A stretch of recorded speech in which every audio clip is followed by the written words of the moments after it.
This episode is brought to you by the Colfax Avenue Business Improvement District.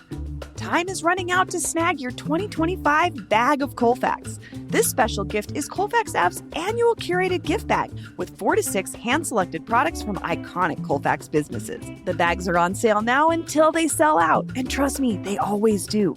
The bags can be picked up starting now at the Learned Lemur, and orders will be fulfilled by December 23rd. Order yours online at colfaxave.com/Colfax-programs. That's colfaxave.com/Colfax-programs. This episode is brought to you by Denver Health. Denver Health is proud to sponsor the CityCast Denver Denver's Denver Awards. As the backbone of this city for 165 years, they are Denver's most trusted. Denver Health is more than a hospital, more than a doctor, more than a treatment. They are a community. Denver Health is your neighbor and your champion, with you for life's journey. Denver Health offers emergency care, urgent care, and primary care, as well as healthcare in more than 130 other specialties. Most major insurance types are accepted. Visit denverhealth.org/citycast to learn more. That's denverhealth.org/citycast. Today is Friday, December 12th. I'm Bree Davies, and here's what Denver's talking about.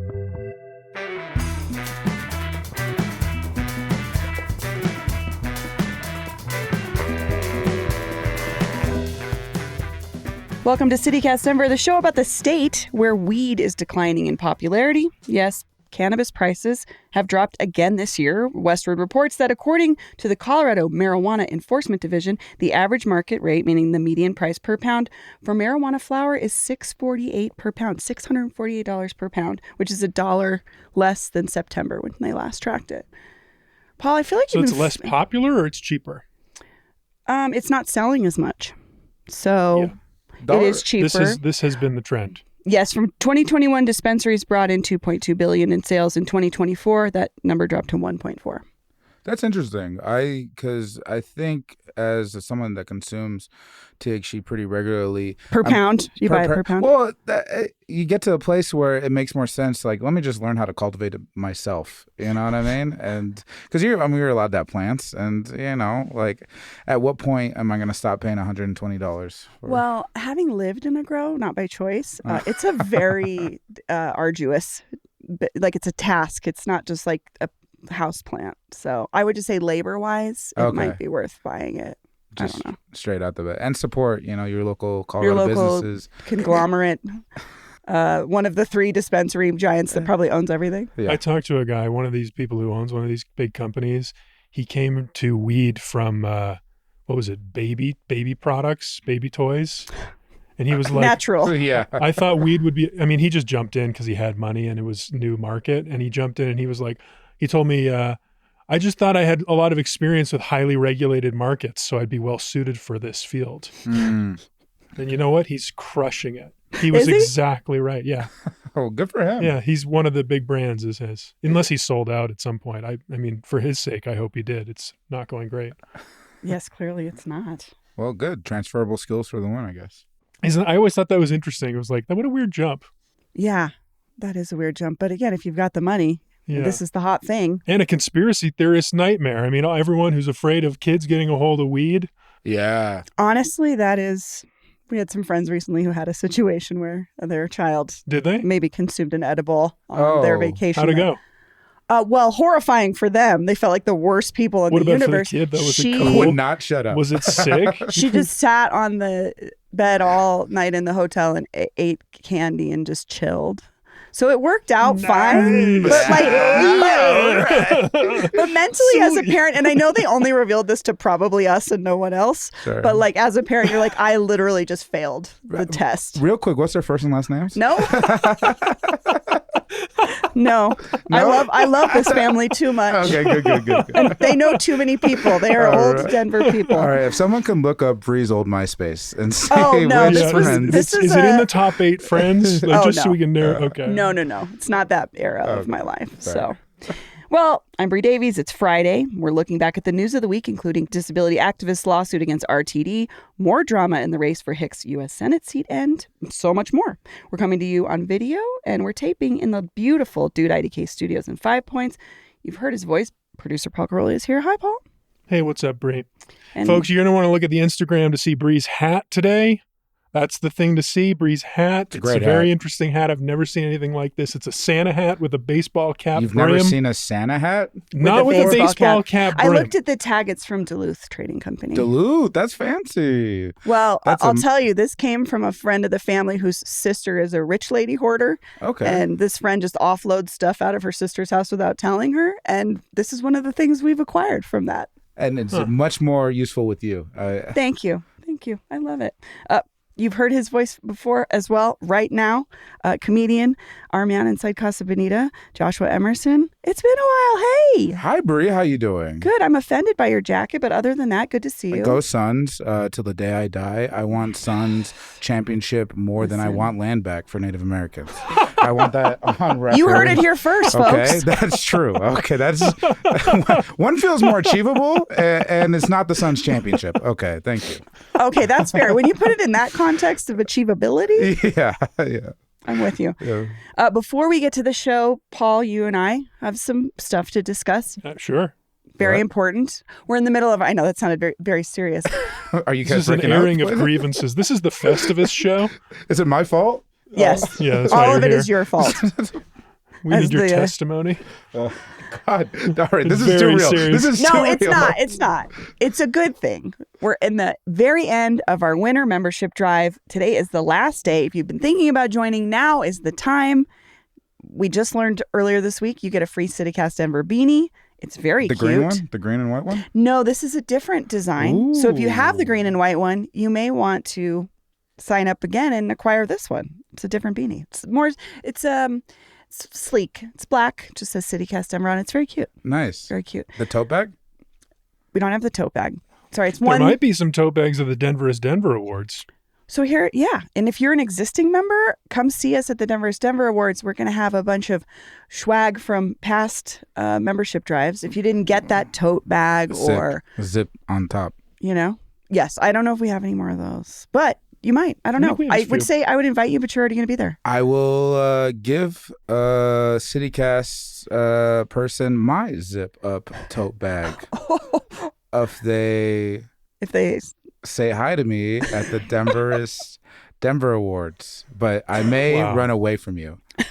You have to catch me. Okay. I don't know if that was like an enticing pitch. Interesting. It's something to see. Huh?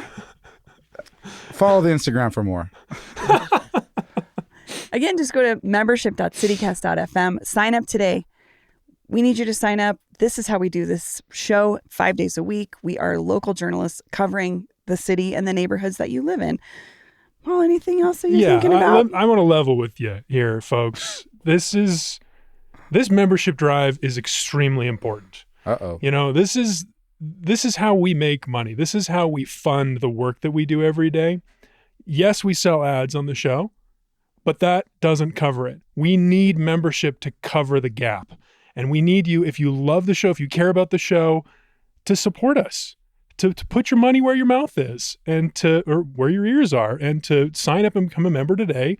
But really, it's about what happens if you don't do this. I've been thinking about this Christmas classic lately, It's a Wonderful Life. I've been recently told by some trusted confidants that it's a very old movie and not everyone knows this reference, but I love this movie. I used to watch it every year. It's a movie about a man played by Jimmy Stewart who has this near-death experience, and then he lives in a world in which he was never born. He wishes he was never born, and then he gets to experience what that world was like, and it is a nightmare for him. There is an old banker man who takes over his town. His family never existed. His wife is miserable. His kids never existed. He lives this horrible life, and the world is a worse place because he never lived in it. And he just was feeling down that day, and he made a wish, and he regretted it. So here's what I would invite you to do. Okay, good. I'm glad we're getting I'm bringing it back. Imagine a world in which CityCast Denver did not exist. We wouldn't be here right now. We wouldn't be here right now. You wouldn't have that pleasing Instagram content in your feed giving you all the jokes about Love is Blind. You wouldn't be as well informed about important issues facing the community, like Governor Polis's bizarre proposal for a pedestrian bridge at Civic Center. You wouldn't hear hard-hitting interviews with elected officials, someone actually asking people hard questions and getting answers that you care about. You wouldn't get recommendations for great food, great restaurants that you'd never heard of. Yeah. That all comes with what we do. I know this makes people's lives better because I hear from them. So if that's you, please sign up today. Please do it. It's really important. It's real community that's happening. It's real discussion. It's real connecting with people on issues that affect us every day. And it's also, I think just to reiterate. Also a fun hang. Fun hang. Yeah, there's a lot of good yapping, I think. I think y'all were doing good yapping before it became trendy. I'll give you guys that. Thank you. You know, yeah. Support that fun yapping, but also if you sign up, you get invites to members-only events where we get to do that fun yapping in person with you. Could you the imagine? Award show. We got big new plans for the new year. We got so many incredible things we're working on. Who else makes the mayor feel like a neighbor? That's someone you could talk to than us. And then yell at them about the Alameda thing, you know? We will be. Yeah, absolutely. Yeah, we will be. Yeah, Anschutz are scary, but, you know, you got elected to stand up to people, all right? So... Again, membership.citycast.fm. Paul mentioned the award show. You get a free ticket to that worth $25. So think about that. The sweet beanie, the award show ticket. That's right. Also vote in the award show. Those categories, some of them are really moving around a lot. I've been watching the votes come in. Going up and down, So if you got someone you want to win, you got to vote for them. Danielle C. Walker or Amy... I forgot her last name. These are Gerlich from Chaos Bloom up for Best Artist. Out of UCB. Come on. And she's bringing that UCB school here, Chaos Bloom, one of the best. I was going to say she runs the Chaos places. Bloom Theater, which in itself is an amazing feat. So that's right. It's way better than Rise. Why am I doing that? I don't know. It's true. That's all true, but that's. But you can vote for them now if you go to our website, but also sign up to be a member to get all these wonderful things. Again, membership.citycast.fm. Okay, we got a bunch of stories this Friday. I love this now. We did it last week. We did more different, shorter segments on more stories. I think we should keep doing it. It's fun. Oh. Well, Paul just made a programming change for the show. So for now, if you guys are wondering how the rundown gets set, this is how the magic happens. That's everyone. right. Yeah. Well, we talk about stories we want to talk about, and then we talk about them. Well, let's talk about one of those stories, which is Senator Julie Gonzalez versus Senator Hickenlooper. At the beginning of this week, State Senator Julie Gonzalez announced that she was joining other Democratic challengers in the Democratic primary race for U.S. Senator John Hickenlooper's seat. Then the next day, a story came out in the Denver Post that Julie and a political consultant she had hired for her campaign had been pressured for her not to run. And she said she was told by Chris Rourke, who is executive director of the Democratic Senate Campaign Fund, who also once worked for Hickenlooper, that it was guaranteed that she would lose the primary and she would be better off running for mayor. What Democrat hasn't formerly worked for Hickenlooper? I mean, in this town, that's true. As this mayor, dude was mayor, governor, now senator. He's been around for a long 30 time. years. He's been doing it. Means he pretty much knows everyone. Yeah. Also. Yeah. The political consultant she hired also was told he would be blacklisted from future campaigns if he even worked on hers. Paul, what did you make of this story? I mean, I have to start with an apology. My usual segment is Paul correctly. Paul Caroli was wrong a couple of days ago. Got to own up to this. I messed up. I got Hickenlooper's age wrong. I know it's such a huge issue. The one thing I hear from people more than anything else is how old he is. And I got the number wrong. So just to clarify again, we corrected the episode, but he is currently 73 years old. His birthday is in February. He will be 74. So if he wins the race next November and gets this seat again, when he is inaugurated, he'll be 74. That means at the end of a 6-year term, he will be 80, which definitely is in the Trump-Biden range, which is the point of the conversation we had earlier this week. So I do stand by what we talked about, but I did get all of the numbers wrong, as usual. When I'm doing math, just big grain of salt. Sorry in advance. But the Not point my is still strength. correct, though, right? He's old. He's old, yeah. He's got a 3-year-old son, too. That's wild to me. That is I'm tired Al as a Pacino. 45-year-old mom. I can't imagine being a 70. Do you think he's the one that's changing the diapers? No. I think. I mean, he's in DC half the time. Yeah. I think there's a nanny involved. Probably get some help still. That's I'm also crazy. curious about his finances, too, because people talk about him as a wealthy guy, working in oil and gas as a geologist and then co-owning Wynkoop Brewing. Like, I wonder if he's still making that money after 20, 30 years in politics. Probably. My understanding is that when you become a senator, everything goes up. Your wealth goes up. Curiously, this happens. Yeah. You get all this information about what's going to happen in the stock market. Yeah. I think we call that insider trading. That doesn't get, depends on who's doing it. That, by what we call it. That's true. Allegedly. It'd be nice if some of these regulatory agencies saw it that way. What do you guys think about the reaction of the consultants? Like, we do not want to be part of this culture of consultants and insiders in the establishment who pick who's going to be in the primaries behind the scenes and then go to the Democratic voters and expect them to dutifully and loyally vote. I love that statement. I did too. Who said that? It was one of the 3, I think, consultants that were part of this consulting company. Oh, interesting. What I found interesting was I've heard of this kind of thing happening since I've ever met people who work inside the political sphere. This is the first time I've ever seen it really written about in depth. So I thought it was interesting that they decided, and Julie decided to come forward. I wouldn't like to, just like people I know that have worked in politics have said this is not a common practice, but like there's a lot of conversation about who bigger people in the party think should be running for these seats. And I think that this is just one of those examples because Julie was also told she would be better off running for mayor, which I found interesting. Really interesting. Are they already moving off of, Mayor Mike? Like, I don't know. There's factions in this Democratic Party. That's something we know for sure. But I agree. I think the Democrats in particular, maybe it's because they happen to have all the power right now, but for the last 10, 15 years, I think there has been a culture of wait your turn. Exactly. Wait for this race. So we know so-and-so is going to resign halfway through his term. He's sick of this. He's looking for a job, high-paid job with La Plata Electric Company. He's going to leave his Senate seat. There's going to be a vacancy committee. Maybe his name's Chris Hansen. That's going to be your seat. Just wait your turn. Take that seat. It's a little easier path to get to the Senate, and then you can have your first job in politics, and then move from there. Then we'll talk again. Maybe that's what I like so much about the state senator run and announcing to run, to not sort of take in this alternative path, but to actually primary a senator, because it's one of the places where whoever wins a Democratic primary is going to go to the Senate. So it's not something where you sort of have to worry about splitting the vote. It's the primaries is where you want to sort of see this change happen. And I gotta say, like, primarying establishment Democrats, I think, is a smart move just in terms of the national conversation when we talk about these politics. I think Mamdani really showed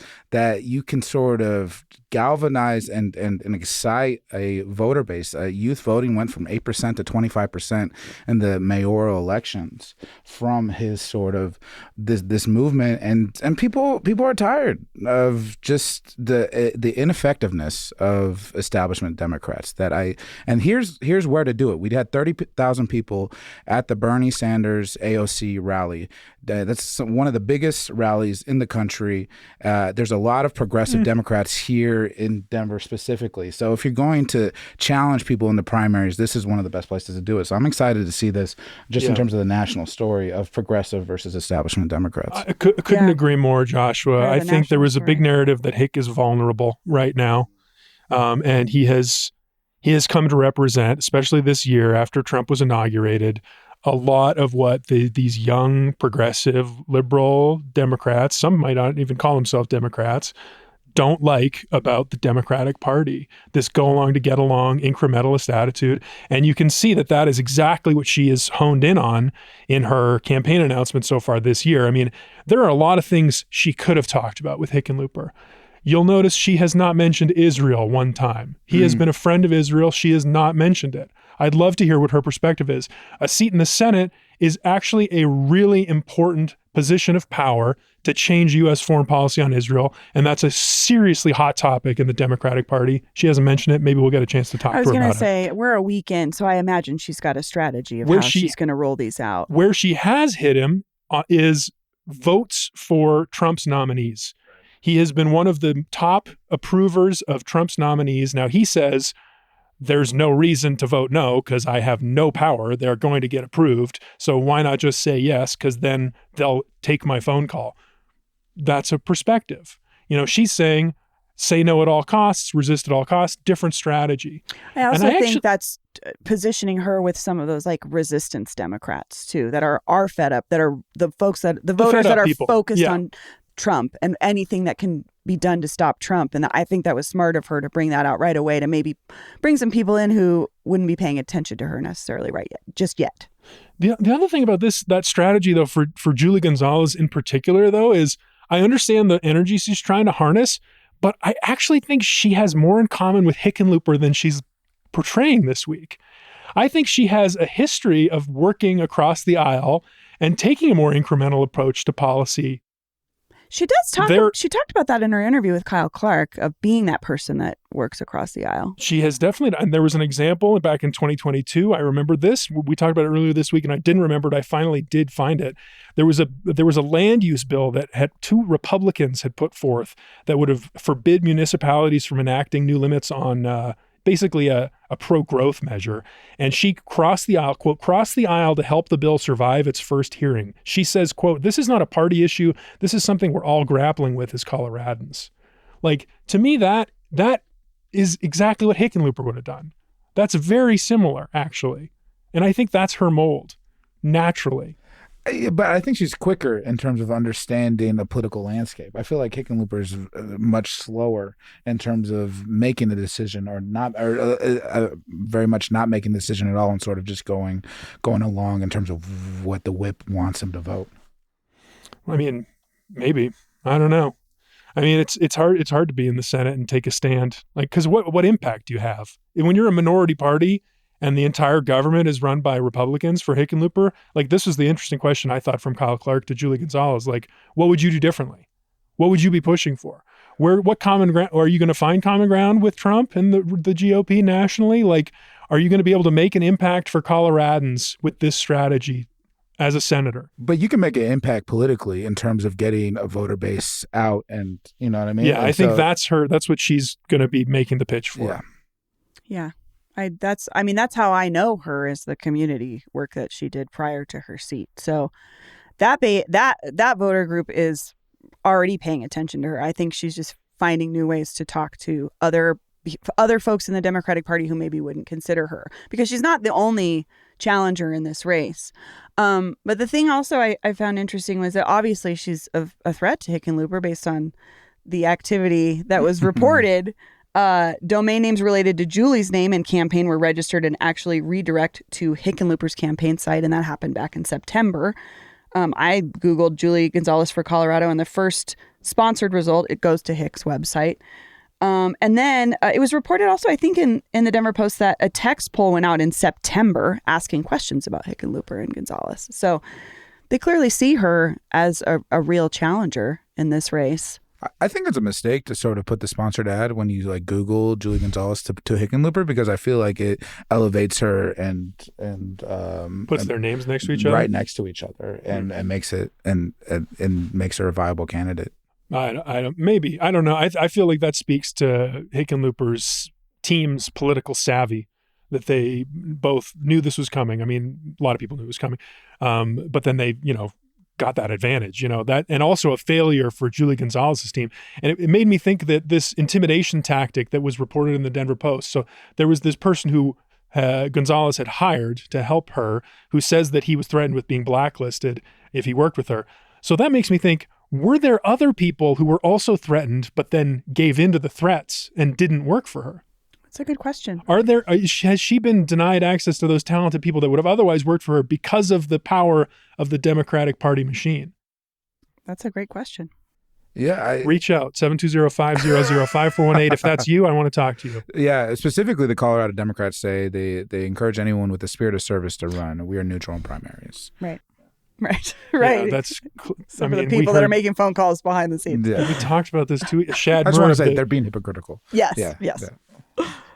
Well, before we move on to our next topic, what's this bigger picture? What is this? Progressives versus centrists? How does this fit into the narrative nationally for the Democratic Party, do you guys think? I think you just said it all right there. I'm excited. because I'm a millennial, which means I'm very sad a lot. You're a sad boy. Very sad boy. Drake was dude, this is tough. Drake was my number one on Spotify Wrapped, which is embarrassing. I couldn't post it on stories at all. Kanye West was number 3. Problematic. I talked to another person about Kanye being in their top 5. Hey, if he went back on his meds, he wouldn't be a Nazi. That's my stance. And he has made a lot of really good music. Yeah, important music to me. Whatever. That's the art me from the personally, artist. I don't support the things Kanye West says. I want that. What a brave man! I don't support what he says. Yeah, I'm not associated with that personally. Yeah. Okay. You're welcome to do whatever you want, of course. All right. And I My respect Twisted that. Dark Fantasy is one of the best albums of all time. God, when I listen to it when I'm hurt. sad. I love it too. Life of Pablo.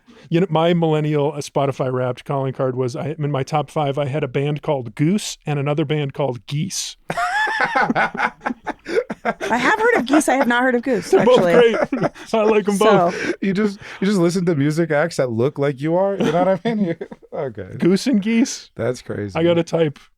mine was Bluey song from Bluey, Nirvana. Really? My son. Kids. Yeah. Bluey, Nirvana. Blue. How your life has changed. It has. From 20 years ago. Luckily, I'm secure in my music taste, and Hey, come I'm on. not too worried. Also, my son has really good taste. It just happens to be. Oh, this is the funny part. Bluey is so much on Spotify because everything else he listens to is analog. My son, we bought him a CD player because my husband doesn't want him to have screens, so he has a stack of CDs that he listens to. That's sick. The White Zombie record has very inappropriate imagery on the back, but other than that, I've been fine with it. So, White Zombie, Mudhoney, Nirvana, NoFX. He doesn't like bands with girls in them. That's tough. You can try to teach a kid something, and then he's maybe just going to be a little sexist on his own volition. So, oh man, I know it was rough. It was rough. That makes me sad. I've gone through this whole roller coaster. We were in Seattle and we went to see my best friend Robin, and she's a musician who lives in a band punk house. And I was like, "This is her friend Bree, and she's in a band, and they're on the same label as Nirvana." And he was just like, "I don't care." Oh man, yeah, I he doesn't know. care now. I Just know. wait to the The cred. Exactly. Well, also the cooties. Once he Yeah. gets over cooties, you know what I mean, and he'll be interested. This episode is brought to you by Aura Frames. My little family was lucky to travel a lot this year, from Miami and Seattle to our first ever vacation to Paris and Copenhagen. And that means a whole lot of pictures of us that we had to share with Nana and Tutu and Papa and everyone in the family. But who wants to see once-in-a-lifetime photos of their grandkid under the Eiffel Tower on their phone? That's where Aura Frames comes in. This amazing frame is an evolving photo album that can be displayed for all to enjoy. You get unlimited free space for photos and video. Just download the Aura app and connect to Wi-Fi. Share photos and videos effortlessly, straight from your phone, all year long. You can even preload photos before it ships. Keep adding from anywhere, anytime. Even personalize your gift and add a message before the frame arrives. For a limited time, save on the perfect gift by visiting auraframes.com to get $35 off Aura's best-selling Carver matte frames, named #1 by Wirecutter, by using promo code CityCast at checkout. That's auraframes.com, promo code CityCast. This deal is exclusive to our listeners, and frames sell out fast, so order yours now and get it in time for the holidays. Support the show by mentioning us at checkout. Terms and conditions apply. It's time to go over to our CityCast Denver neighbor and sponsor of this week's episode, Elizabeth Martinez with Compass Real Estate, for our weekly segment, Navigating Denver Real Estate, to answer all of your Denver housing market questions. Hey neighbors, did you know Berkeley and Regis began as the town of North Denver in 1892, renamed Berkeley in 1898, and was officially annexed by the city and county of Denver in 1902. Berkeley was mostly alfalfa farmland in the late 1800s.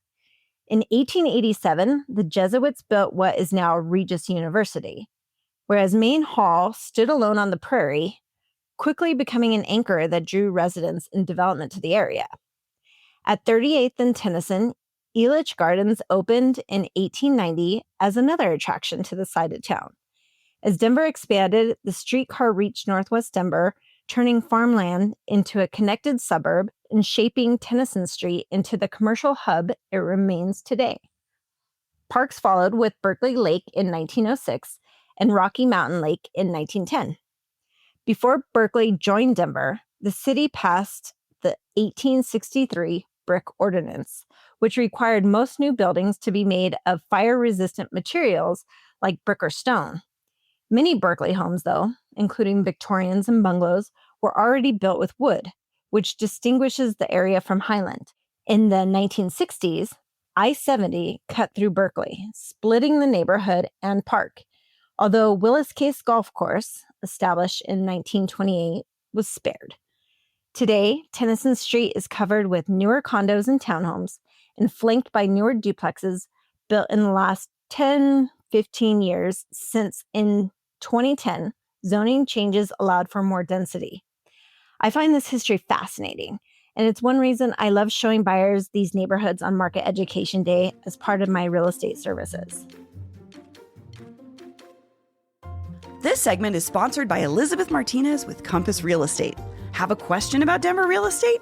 Use the link in the show notes to submit it. Elizabeth might answer your question in next week's segment.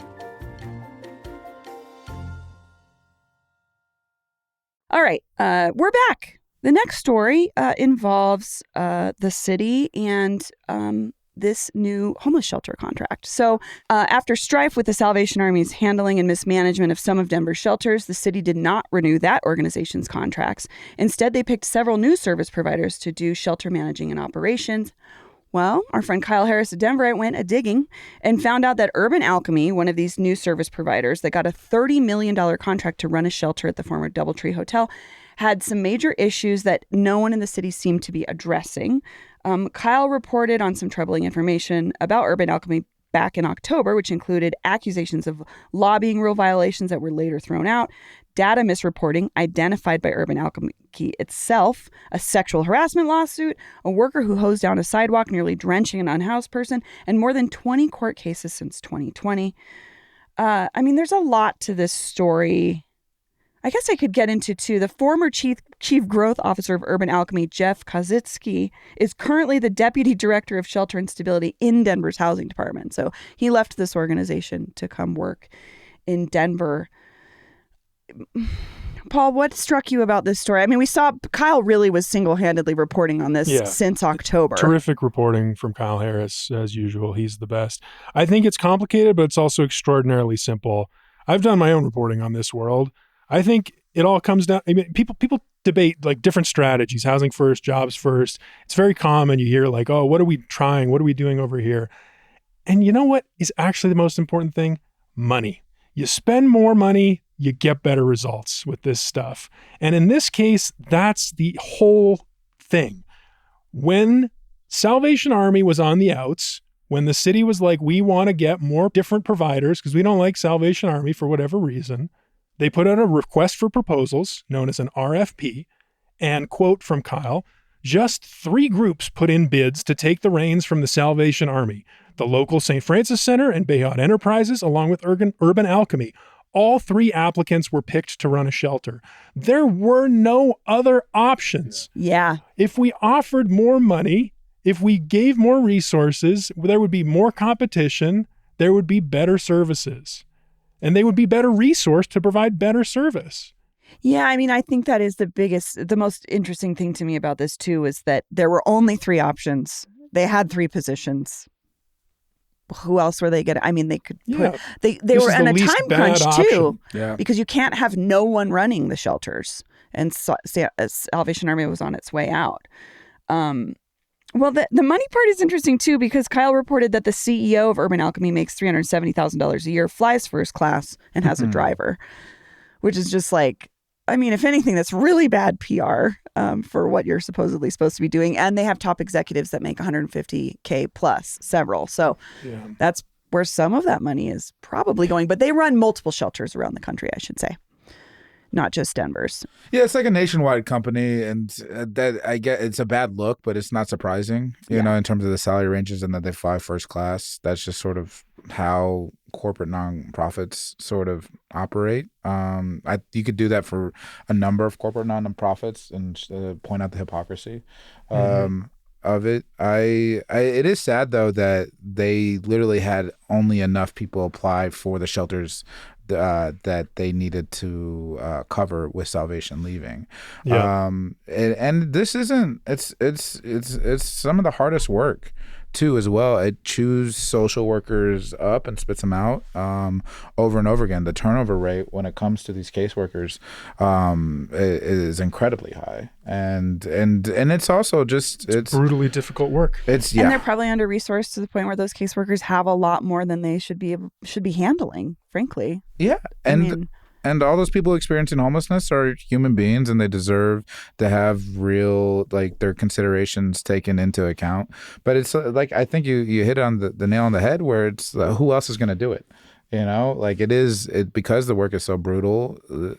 I wonder too, because of this lack of options, that is part of why. Because one of the other things that Kyle reported on was, Kozitsky says when he worked for Urban Alchemy, the former employee of Urban Alchemy that now works for the city met with the city council's community planning and housing committee to discuss Urban Alchemy as a pick for one of these 3 slots. And he said he was there to answer questions about issues, and no questions were asked of him at that time. And pretty much this sailed through the committee up to city council. So there was questions about why didn't this committee ask questions?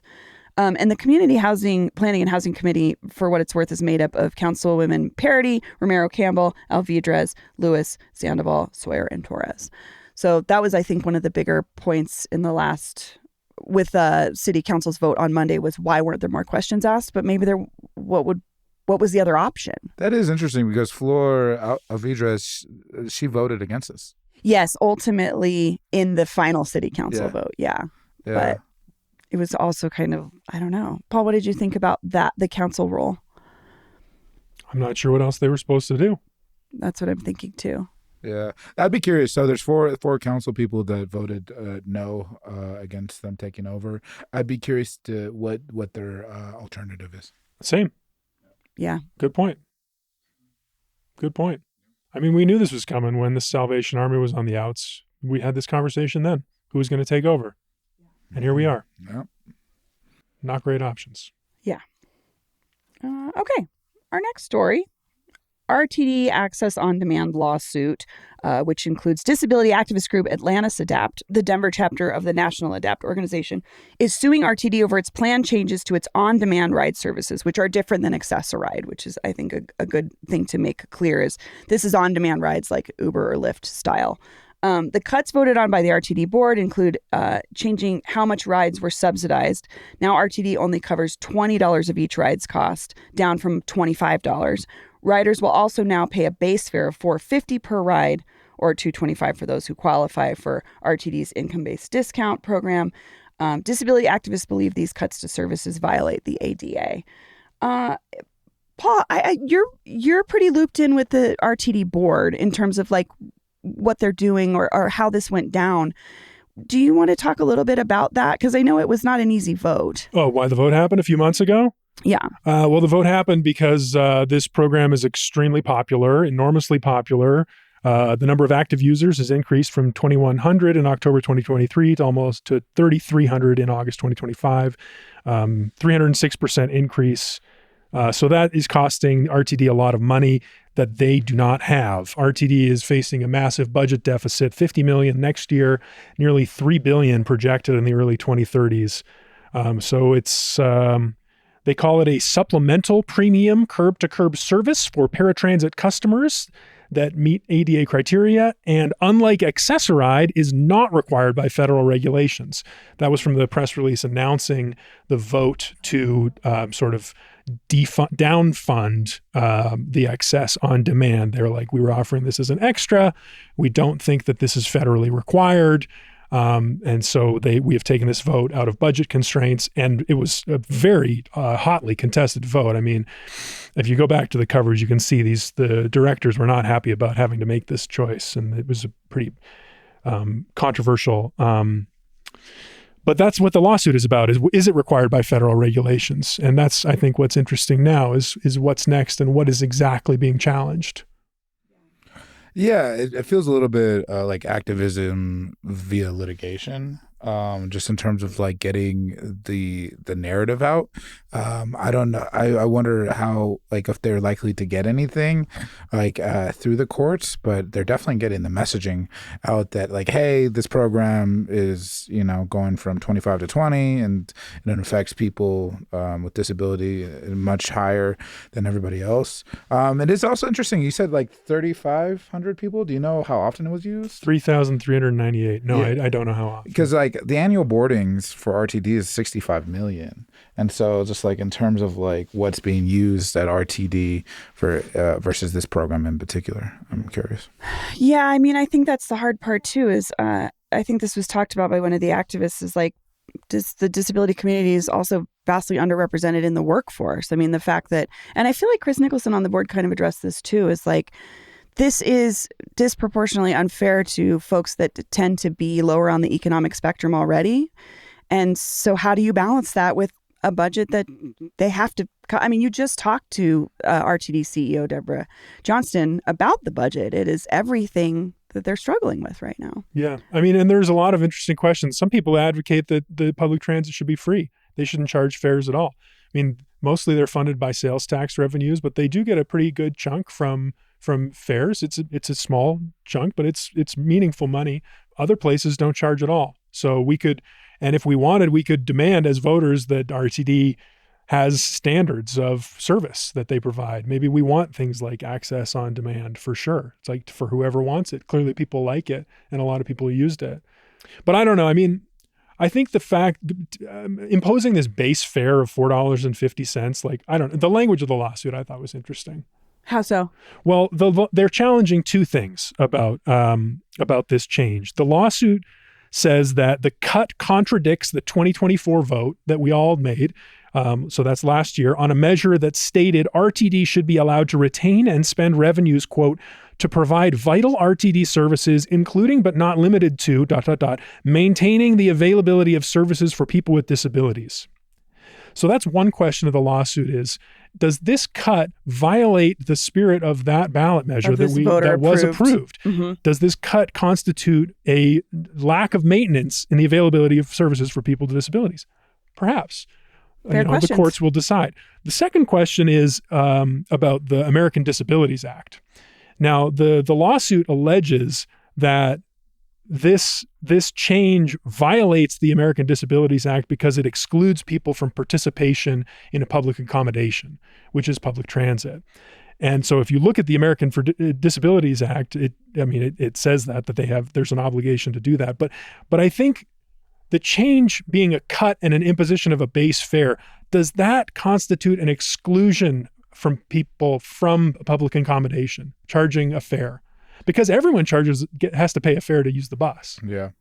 Yeah, that's a good question. I think what I was interpreting as they were just trying to say, like, yes, we can pay something, but it feels like too much for what our community can afford. But how that falls within the law, I guess that's the question for the courts. Yeah, there's feelings and feelings of fairness and what's right, and then how does that get it? Yeah, exactly what you said. How does that get adjudicated? Right. If they still offer the service, but it's more expensive, is that different? Like, is just the price increasing, and that does affect people differently? But is it like, where are they in terms of like controlling the price and stuff? Yeah. It certainly will exclude some people who can't pay that fare. Yeah. I mean, there will be people that aren't able to use the service because they'd have to pay more. Yeah.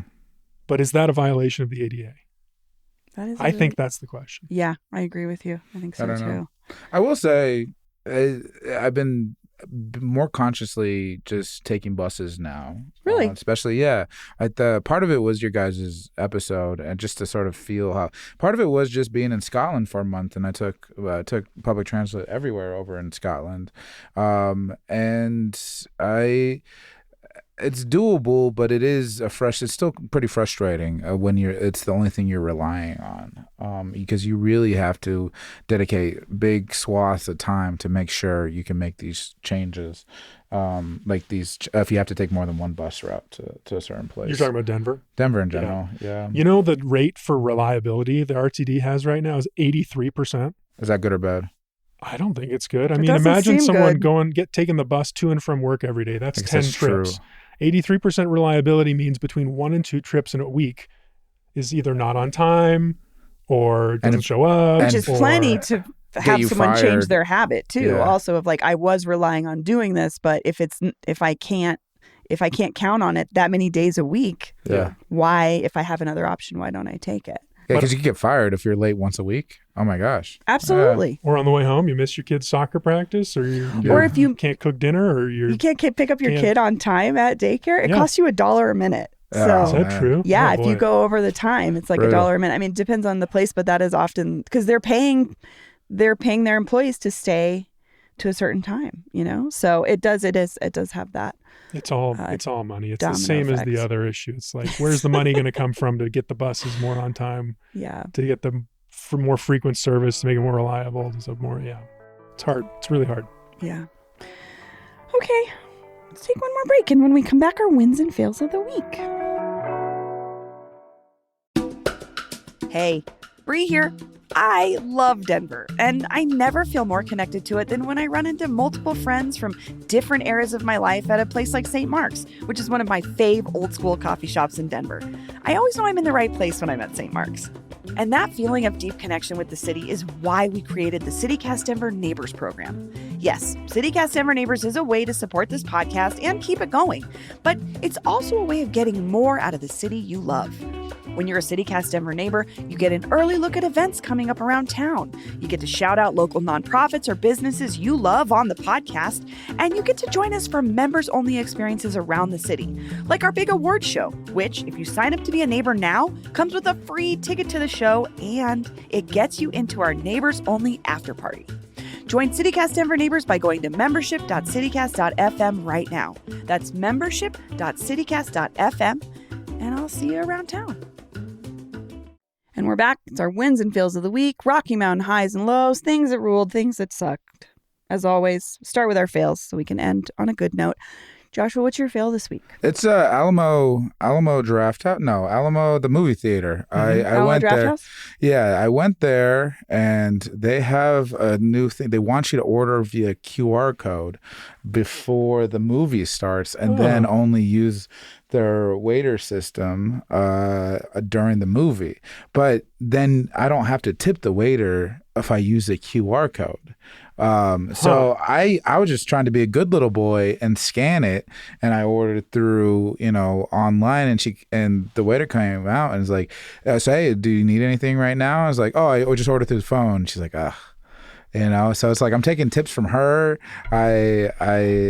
I also like the interaction because sometimes I have questions, and she still answered my questions even though I ordered through the phone. But You can't tip through the phone? maybe you could, and I didn't see it, but I didn't see any. Okay. Yeah. And so that part was just It's weird. Like what? So I asked her a little bit about it, and it just started in September, and a lot of them aren't super big fans of it that are working there. And it made it more like they made Aziz Ansari, because I was watching Zootopia, if you're wondering. Zootopia 2. It was me and another family, and we did not talk. All right. It was like, it doesn't matter. It was the middle of the day. What did it just knock out of the top? I mean, it did gangbusters, that movie. I love that movie. I saw the first one in the theaters, and I did not have a kid. I cried. Doesn't matter. It's just, I don't know. It's one of those things where I watching Aziz Ansari tell me to order through the QR code, and he clearly does not want to be doing that. You know what I mean? It's just like a hit that they asked him to do. It made the experience worse for sure. This man wanted to tip. This is weird. Isn't that weird? So when do you get the QR code? Is it inside the theater, or do you? Yeah, QR code's right on the table now. Okay.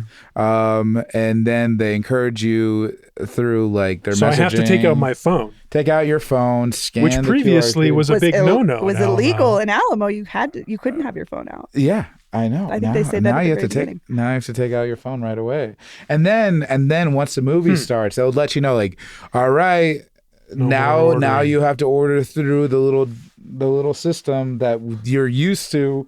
That you've come to know and love at Alamo. That's the thing, is once you go to Alamo once or twice, hey, hit this button, you write what you want. They go and they take it, and they ask you questions. But yeah, it threw a wrench into what. Yeah, These Normally movie pleasant theaters are experience. struggling Yeah. like hell. They need to innovate because they're losing money. The box office collectively is down. Yeah. Continues to go down. That's why I go out to movies. But like, why make it a worse It's nice experience of for you. me? Well, I don't know. I mean, Yeah. I guess they're hoping that it's better for some. Maybe there's. I mean, they must. Be I think it's cheaper for them. cheaper for them. Yeah, but it's definitely not better for the customer experience. No, I don't I don't like think it. I've kind of turned against Alamo in general. Oh, really? actually. Why? Yeah, previously, I just don't. I like the old way. I like the old way. I'm kind of with you. Oh yeah. Yeah. You know, You the don't like? Well, trade-offs you guys of, don't like, drink beer. people scampering in and out, and I don't think the food is that good Food's at fine. Alamo. The popcorn's good. I feel like most food Eh. comes from Cisco these days at that level. So it's like, Fair. I'm with you, Paul. It's not anything I'm dying to eat. I like my AMC. I like that AMC 9th and Co. Big bucket of popcorn. Yeah, I think AMC is a good experience, especially now that most of they all have the layback ones. The one at Sloan's Lake, the Alamo at Sloan's Lake, doesn't have a layback. Lazy Boy. Sea Film Center has a bar also. That's true. Just saying. I always go to Sea Film Center if you can, but it's also on Colfax on the other side of the river. You know? I got great. The other side of the That's how I live my life now. I'm a north side guy. sound like If I my have to mom. go over the river or take I-70, I have to love you. You know what I mean? To like go that far. No, I get that. There are quadrants of the boy. city Oh, I yeah, don't yeah. regularly Yeah, visit because it's too far. Yeah, it's too far. All right, Paul, what's your fail? My fail. I mean, my fail is it's kind of a win, but it's a little bit of a story. So about 10 years ago, the Sports Castle was left vacant when Sports Authority went bankrupt. The Sports Castle, the iconic building on South Broadway. The Garts Sports Castle, Yeah, originally. long time. The Gart brother. Yeah, loved it. Great building, great place. At that time, I was, just kind of following my obsessions. I had time to do this kind of thing, and I got obsessed with this line in a Westward story about the Sports Castle. Quote, another unusual factoid from this piece, this Denver Public Library's write-up of the architectural history. A Dodge dealership in Shanghai, China, requested and received permission to replicate the design there. Because The this was Sports originally Castle. a Dodge dealership, The building a itself. car dealership, yes. So I was like, what? And I tried to find it. I emailed people for like months in Shanghai, architecture critics, any Get a car visual of dealerships. this. Because I was like, did that end up getting built? I would Yeah. love to see. Because at the time also, there was this big trend of like fakes in China, duplicate buildings. Like they have Yeah. an Eiffel Tower. It's a common Sure. thing. So I was like, if Denver had one, that would be crazy. And if I could find that would be incredible. So then I did find it. Or at least I thought I did. I found a guy who said he knew the building, an architecture expert, a British expat named Spencer Doddington. I emailed with this man What a for British name. weeks, all these details. He was like, yes, I know the building. I walk past it every day. I know it looks exactly like the building you sent me the This picture guy of. sounds so lonely. He's just like willing Paul's to pen like pal. Or Paul's He's his like, pen pal. Paul's excited about this. I'm gonna say I gonna know keep it. going. Yeah, he's not gonna ever come to Shanghai. Well, How did that I go, think Paul? you might have been right. Because, I did an interview with him. We talked for like an hour about it. He gave me all the architectural history of Shanghai and how this building fit into it and all the replica stuff. And then I talked to someone else who was like, oh, yeah, I know the building he's talking about. Here's a picture of it. And it's just clearly different. It's just obviously fake. So I found my own fake in China. And that is my failure for myself. Because I would still like to know if this replica of the Sports Castle exists in Shanghai, but I don't know. That would really make me mad. as a Hey, person CityCast, also. sign up That's for the niche. membership so we can send Paul to China, to to Shanghai. Shanghai to find this dealership. It's a big okay? city. I don't know what I was thinking. But yeah, did I Very actually big say city. the news part of this? The news part of this is that Evo Ski and Bike Retailer is moving into the Sports Castle, and they're going to renovate it and do sports stuff again in there. I loved this as a kid that Yeah. grew up going to Garts to get all my like volleyball stuff, softball stuff. My dad made me play golf. But I loved going to the Sports Castle. Also, that's why you see those wide, the ramps up were for cars to come in and out. But as a kid, these were just like stuffed with like, every floor. There was a golf floor. There was a baseball floor. And I'm so excited to have, again, a retailer in there. That's Yeah, awesome. They say they're going to renovate. I wonder how. Yeah. Leave the ramps. That's all I have to say. The ramps is the thing that I thought of. Like, does that make sense for Evo today? I don't know. It's accessibility wise. Well, actually, I don't know the grade on those ramps. I shouldn't say that. I don't know if they're super accessible for people who use manual Turn into a wheelchairs, skate park. but You know what I mean? That would be so sick. Right? Like, I would just love on the to send outside? my kid to an indoor skate park in the Oh, middle of the man. city. Maybe they have a floor. I mean, they could have a whole floor that's just that. Yeah, I mean, We're throwing some ideas out there. throwing for some you, ideas out there. Okay, my fail. I'm on these visits to elementary schools to decide which 5 or which 12 I'm going to put my kid in the lottery for. And I went to one yesterday with my husband. And the first thing we learned within the first 5 minutes, which made it a no-go for my husband, was they didn't have a music program. Oh, Because man. we went into their like auditorium, and their stage was like used as a classroom, and we were like, there's no performance element. And the principal was like, we don't have the budget. We had to beg for a budget. We got a part-time art teacher or a part-time music teacher, and I can't get anybody to stay in that part-time position as a music teacher because they tend to find work elsewhere. And it just really bummed me out for DPS. That a lot of kids, I understand this has been happening for years, the lack of funding, cutting into things like the arts especially, but this is this is a huge important thing for us, is our kid have a performance aspect at school where he's learning. Have you looked at other schools that do have music? There's 2 that had awesome music Oh. rooms and awesome music teachers that were like, Oh, that's nice. yes. So that's probably, but it was just like, this sucks for these kids. Because music is important. I mean, it's a language that's, international. You don't have to like... Music and performance too, you know what I mean? Like Yeah. just any kind. So that's my fail, is budgets for DPS suck. Yeah. Okay, our wins this Ooh. week. Paul, what's your win? My win is, this is a gotta give it up for the Denver Summit FC, the new Denver Staying in women's, Denver. women's soccer league stadium or soccer league team.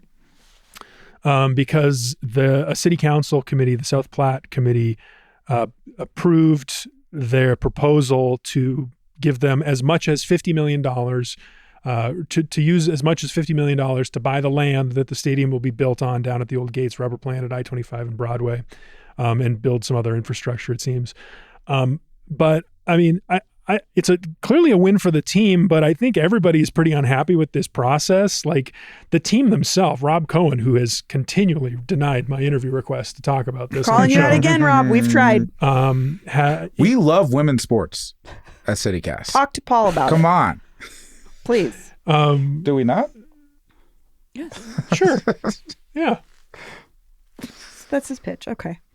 What was I saying? Oh yeah, Rob Cohen's like, even I don't like it. I think this has been rushed and too fast, because it's not the timeline he'd like either, according to him. But anyway, I mean, the rush, I think the real compromises that are happening is with the community benefits agreement, and any compromises that the city could have squeezed out of the team, and used this $50 million to actually get something for us, apart from the very vague, abstract potential of an economic impact of the team being there, which some people are really excited about. But the group, the steering committee, or the neighborhood group, they felt like they had to concede on some items, according to the Denver Gazette, because the team threatened to go elsewhere, and they felt like the negotiation wasn't in good faith. I was chatting with someone on the Denver subreddit last night about this who was part of the process. They said it was super broken. People constantly being left out of meetings if they disagreed. I'm disappointed to see Councilman Watson, put so much weight on this process. One sticking point, according to this person, was that someone kept asking for RTD to provide free tickets to allow people to get to games. But apparently they have this in Seattle. Oh. And Phoenix. Free transit for, okay. And the group that this person says was coordinating the CBA process just said, no, that was not possible, and shut it down. And those were the people that were like facilitating the community benefits agreement, according to this person, not the team. So that didn't even get to the point of being negotiated with the team. So it just sounded like this was rushed. Not everyone feels good about it, but city council is going to be voting on it on Monday anyway. So that's the win?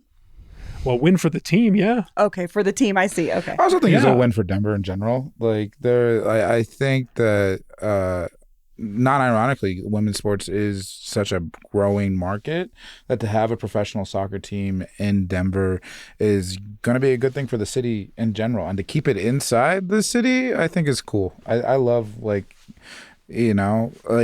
everything close to the light rail is nice. Like I love taking the light rail to the Avs games. It'd be cool to take it to the soccer game. What I don't love is not being able to take the light rail to Dick's Sporting Good Park. Mm. Oh, in Commerce City? Yeah. Yeah. Mhm. Yeah. That's a good point. Yeah, I think a lot of people are excited about it. I mean, we were looking at this. We were looking at all the nominations for the Denver Awards. Denver Summit FC, big contender for biggest win of the year. It's one of the finalists. It's getting a lot of votes. Yeah. People care about sports and women's sports in particular. It's a very exciting new thing. Yeah. And CityCast Denver supports women's sports. There it Joshua. is. That's all. Was that hard? Why'd I have to fish it out of him? I was just so surprised by it. I was in this mode. Yeah. I'm talking about the money and the subsidies. Yeah, but that's what people want out of me. They want me to shake you up. All You right. think? They probably do. That's, Well, I like it too. all right, good. I'll go. Yeah. My win goes to Norma Brambilla, a Westwood resident who fought for 10 years to get the rec center that's being built right now. There was an awesome profile of her work in Denverite. She's just a person that lives in the neighborhood, and she has been pushing for 10 years to get a rec center. And part of that, showing up to every community, showing up to literally every single meeting, she also, and a group of folks that were in the neighborhood pushing for this, also got the rec center. It's usually rec centers of the size they're building. They have like 3 different sizes. This is quote a neighborhood rec center. They don't usually get pools. They have an indoor pool and a water feature. It has a lazy river. These are things not normally found in this size, but because of Norma's advocacy, the neighborhood is getting this. And I just think it's cool to highlight folks that do this kind of civic engagement on their time off to get something like this done. And it took her 10 years, but she did it. For the community, too. Yeah. So good job, Norma. That Awesome. is neat. Yeah. 10-year project. That must have been her thing. It Yeah. was just like the thing she was always working on, her hobby or something. Yeah, how sick do you think her family was about hearing about? Oh, tell me that the temperature of the lazy river again. Oh my God, I don't care. I hope Norma gets to float down that lazy river, be the first one. I hope that she's the inaugural swimmer. I like her name, Norma. It's a great name. That's a great name. That is a great name. I'm a pro Norma. All right. Like if I meet a Norma, she's starting off on whoever they are starting off on a good foot with me. All right. Even the planning department was like, truly, if Norma was not here, this probably wouldn't have happened. Like in the article, they were like, she did it. She did this, and she did it with bacon cookies. All right. I mean, she sounds awesome. So congrats, Norma. Thank you for bringing something to the Westwood neighborhood and surrounding neighborhoods like mine. That's awesome. We get a lazy river. Sick. So, Joshua, take us out. Your win for the week. Yeah, this one, I just went there. I was involved early on in the project, and then left to go do other stuff because my life sucks. But I stopped by here because it's Crane's Landing. It's a Native American housing project done with the Denver Housing Authority and Mercy Housing, and Native American Housing Circle, Denver Indian Health and Family Services. Basically, it's going to be like 7 stories. They're going to put the Native American clinic in the bottom, along with a bunch of other different services at the bottom, and then affordable housing for Native Americans up top. It's right across from Burnham Yards, and so it's right on the light rail on Awesome. Navajo, which is very fun. I walked by there earlier this week, and just to see there's a building there now, and to see it, like these things have been important in Minneapolis, Duluth, Phoenix, there's all these examples of having these spaces galvanize the indigenous community of these urban centers. And Denver right now, its indigenous community is in such a flux, and it's cool to see at least one project get to the place where they're almost complete, and we're going to have people move in and sort of have a real community space that's along the light rail, especially with housing. That's awesome. And housing. Yeah. So to me, I haven't heard a lot of people talk about it. I'll probably talk about it more with It's called Crane's Landing? Crane's Landing. And the reason why they called it that, there's just in tradition of Cheyenne or Arapaho, that's how they're brought to this area, is that the Cranes brought them in, and they landed here in the Denver area, and then that's how the people came to this place originally. So it's a great name for a place to live. So cool. That is great. Yeah. Plus, being by Burning Yards, I thought was interesting. As you got the Broncos, and then you got the people that rode Broncos. That's a great addition for the West Side too, though, to have that. Yeah. To have that housing Interesting. there. Well, A good win, Joshua. thanks, Joshua. Sure. Thanks, Paul. The membership program. This is probably the last time you'll hear us talking about it, but we should talk about the membership campaign again because it's really important. Yes. Well, I was trying to pull up a comment from someone to see Ooh. what I'd love folks to hear have a said. comment. This is a comment from Jackson K, who just joined our membership program. I appreciate the blend of local news and fun cultural episodes y'all present on a regular basis. You help me stay informed on what's happening in the city, and I feel like a better resident because of it. You guys do such a spectacular job. That's really sweet. That Thank is you, really Jackson. nice.